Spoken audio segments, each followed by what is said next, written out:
Intro.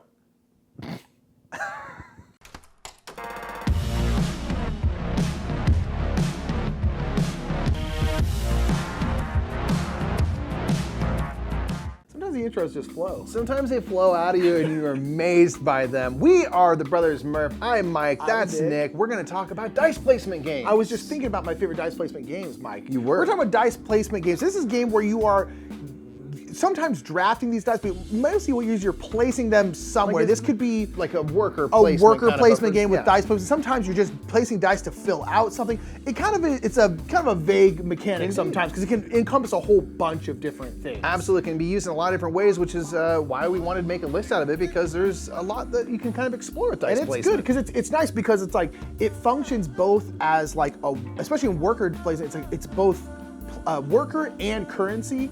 Yes. Kind of at the same time. So there's a lot of different stuff you can do with it, but nonetheless, this is gonna be our top 10 dice placement, dice worker games.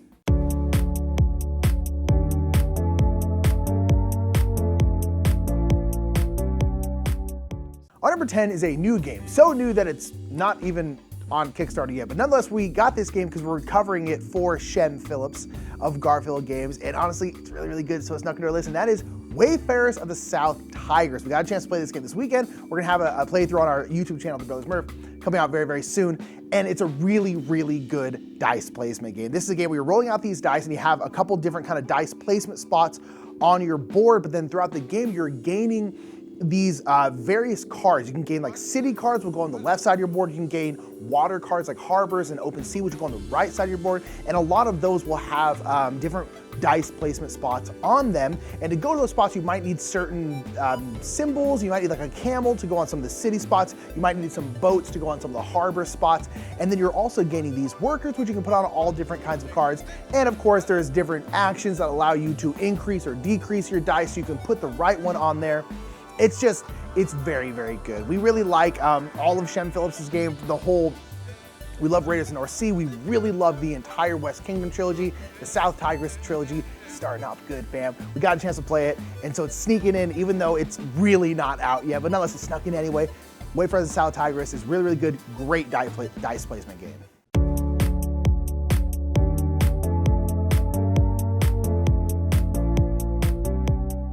All right, so our number 9 for dice placement games is Fantastic Factories. This is a game where you are putting together different dice to activate whether cards and things you've got or your kind of player board. Sometimes you're gonna need dice, 2 4s, for example, or things in a run, or it can be kind of any dice, but it really comes down to what those values of dice are, how you can work them, mitigating those dice and stuff to kind of get the most yield out of each round that you can. So this is one that, like, for me, Fantastic Factories really sticks out as a prototypical dice placement game where it's really about the value of the dice needing to be a 4 or 3 or whatever to go to this specific space. It's one that's really fun if you like kind of like an engine building feel in a quick amount of time. Fantastic Factories is probably gonna be cool, especially if you like dice placement. It's, again, kind of a perfect example for me to jump into what dice placement even means. I'm probably gonna use Fantastic Factories as my example, and if someone wants to try their first dice placement game, that's gonna be the one.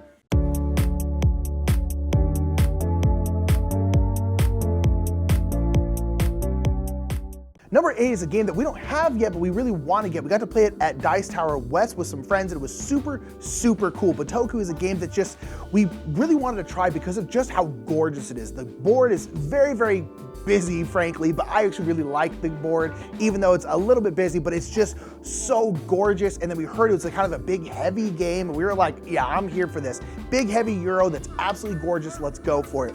And Bitoku is super, super good. So you have your dice, which are, again, kind of your workers, and you're unlocking your dice on your turn, and then you're putting them out on the main board, and you'll be doing a whole bunch of different actions. You can put out buildings, you can get resources, you can do a whole bunch of different things, and then when you put out more of these buildings, then those spots become stronger, essentially. But then one of the cool things is when you put out your dice, you can essentially put your dice onto the board, but all the dice placement spots are on one side of the river. So then you can also choose to take a die and put it onto the other side of the river, which is really, really cool. because you essentially get to use each die twice, but whenever you move across the river, your dice decreases its value. And if you had a 6 on the right, on this side of the river, when it moves over, it moves it down to a 3, because higher value dice tend to be better. And so it's kind of this really tough, like kind of like pip dice economy that you're working with, and it just works really, really well. There are about 1 billion different things you do in the game, so I'm not gonna go through all of them, but you're getting cards, you're moving down these paths. It's really, really cool. And there is a ton going on. It's really, really fun though. We like it a lot. We're trying to pick it up the moment we can. We're gonna get it because we really, really want to try it again. Bitoku, tons going on, but really, really good dice placement, and that's why it's number 8.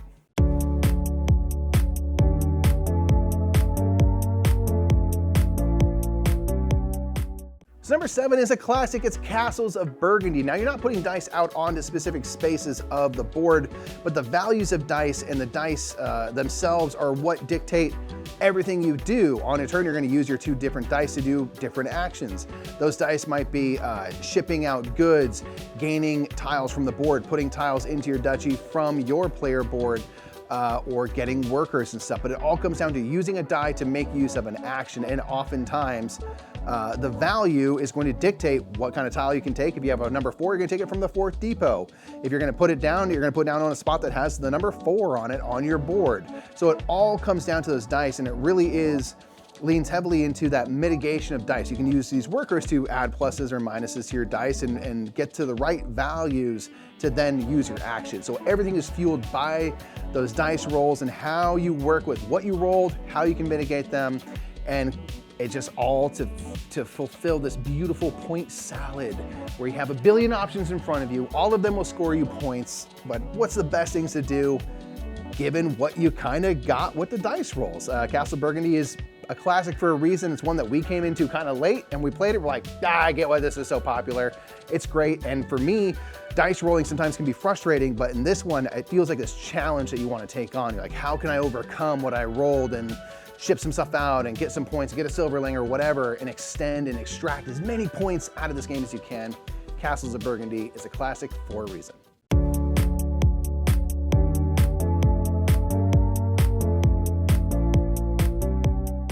Number 6 is a game by Board&Dice, and that is Origins First Builders. This has one of my favorite themes in a game ever. Even though the theme doesn't necessarily come through the gameplay very much, I love the theme. And the theme is that aliens, turns out aliens did build the pyramids. Aliens did build Colossus. They built all these different things. They came down and they helped out those civilizations in very much a partnership. Like, hey, here's some technology.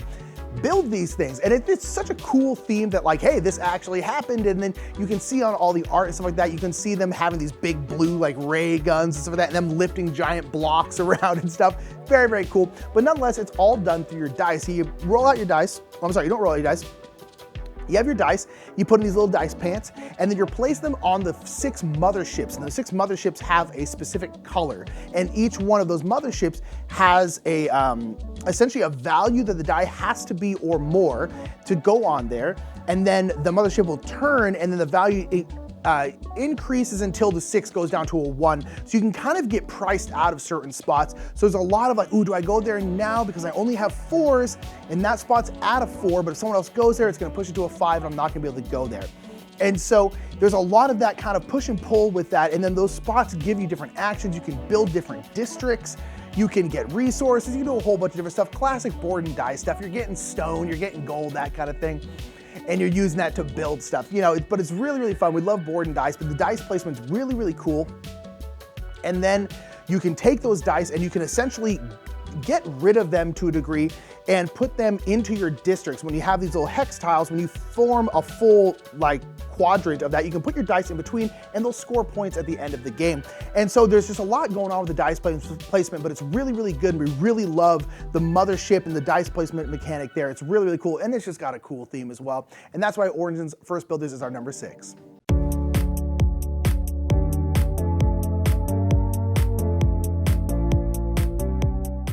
Number 5 is a solo game that's all about dice placement. It's Under Falling Skies.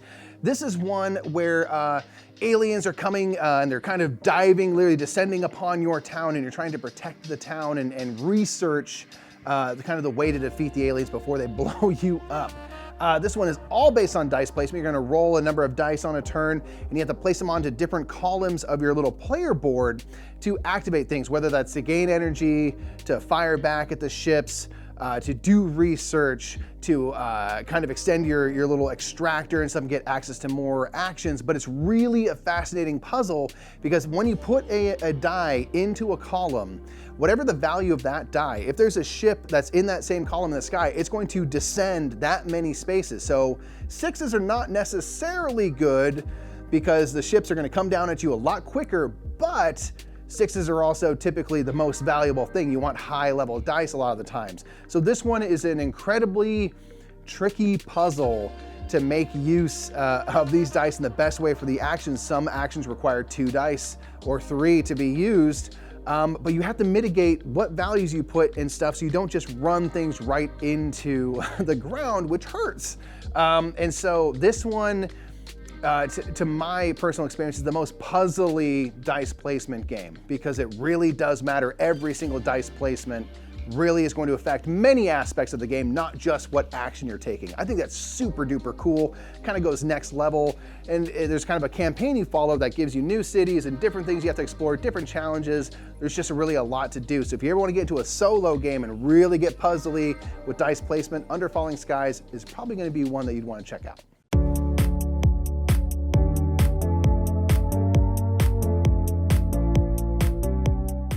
4 also has one of our favorite themes, and that is World's Fair. Mike and I love the concept of the World's Fair, the old World's Fair back in the day. We just love that concept of all the different nations of the world coming together to show off new technology, showing off, hey, we made this.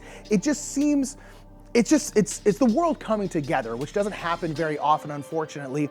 And it's just such a beautiful concept. And we just love it so much. So any game based around the World's Fair, we're like all in on, absolutely all in on. We love, love, love the concept of World's Fair.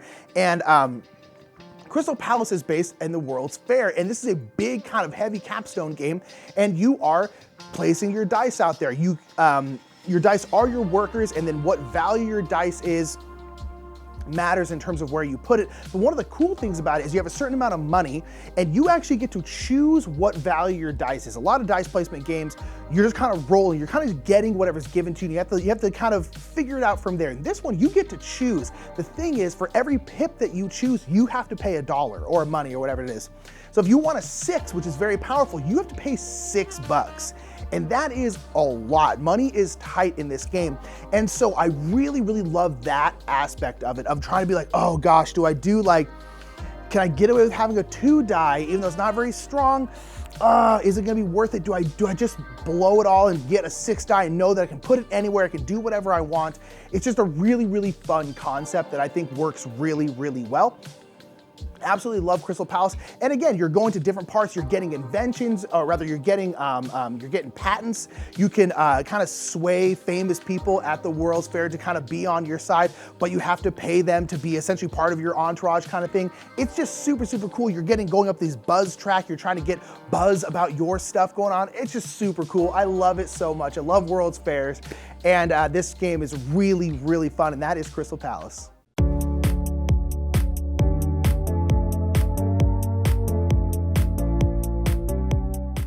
Our number 3 is a game where you get to bump tracks, and we are fans of bumping tracks here, is Khôra, Rise of an Empire.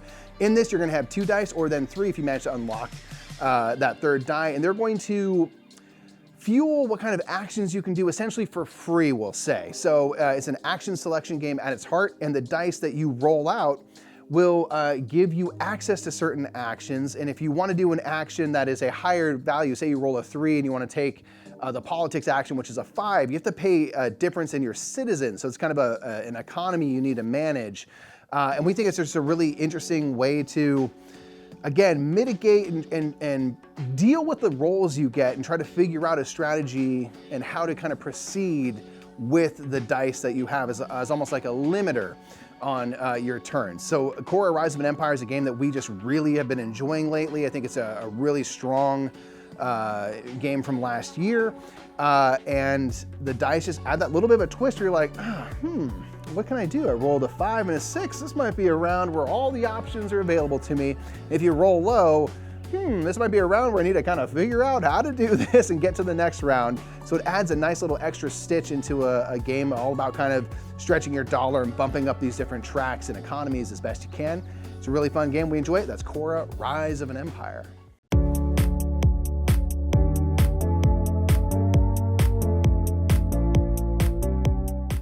Our number 2 is kind of a classic dice placement game at this point. That is Marco Polo or Marco Polo 2, the Voyages of Marco Polo. They are not the same game, but they're very, very similar. And so really pick whoever one, they're both great.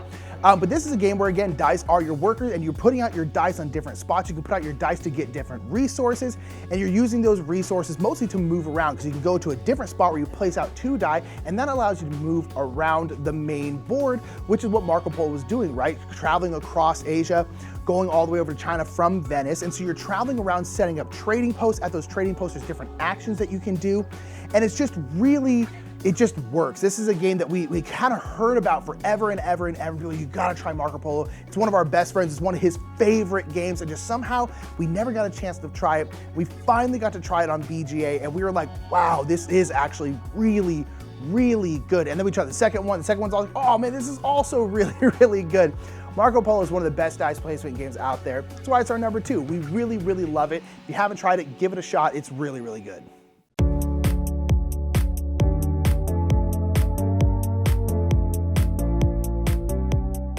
And number 1 for us dice placement game is Sagrada, because this is a dice drafting game, which you then take the dice and you put them into your player board to build a stained glass window. So this game comes with different colored dice and stuff that are really beautiful, these beautiful translucent colored dice.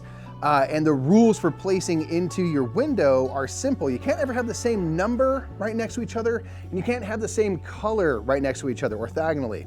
So the dice placement is another one that's really fun for the puzzliness, because the die that you draft then has to go into your board. So you really have to pay attention to what numbers you're placing, what colors you're placing where, because your window might have certain prereqs. You have to have like a blue die in this one specific space. Okay, based on that, I need to make sure I don't have blue in the surrounding spots, even if I'm filling in that space later. So you have to kind of plan ahead a little bit, but it's a fairly accessible game where that's really the 2 main rules you want to follow.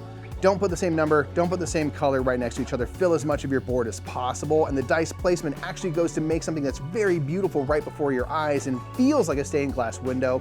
It's just one of those ones that's like a little bit of simple innovation that has kept us coming back for a long time now. Sagrada is one that we'll usually play back to back a couple of times because it's also quick, and it's fun to have that dice placement be the main thing that you are doing, and to use dice placement as a way to build something is something we haven't really seen much of. So I thought it's just a really unique game in that way. Sagrada is our number 1 dice placement game. So that's it. Those are some dice placement games that we really love. But I want to know, what makes you feel the way Nick was dancing? What are your favorite dice placement types of games that use dice in an interesting way to you? Yeah. You want to know in the comments below, because these are just our opinions. We're There's just also two like a lot of people. great like dice drafting games, yeah. which are really, really like Grand it's a Austria lot we Hotel is did. one of our favorites. You know, so it's like a lot of different kind of stuff you can do with dice. Let us know down in the comments below. Also, what kind of lists would you like to see us do? Maybe dice based, maybe not dice based. It's kind of up to you. Let us know down in the comments below. I think that's it, man. I'm Nick. I'm Mike. Hey, Brothers Murph. We'll see you later. See you in the next top 10. Bye.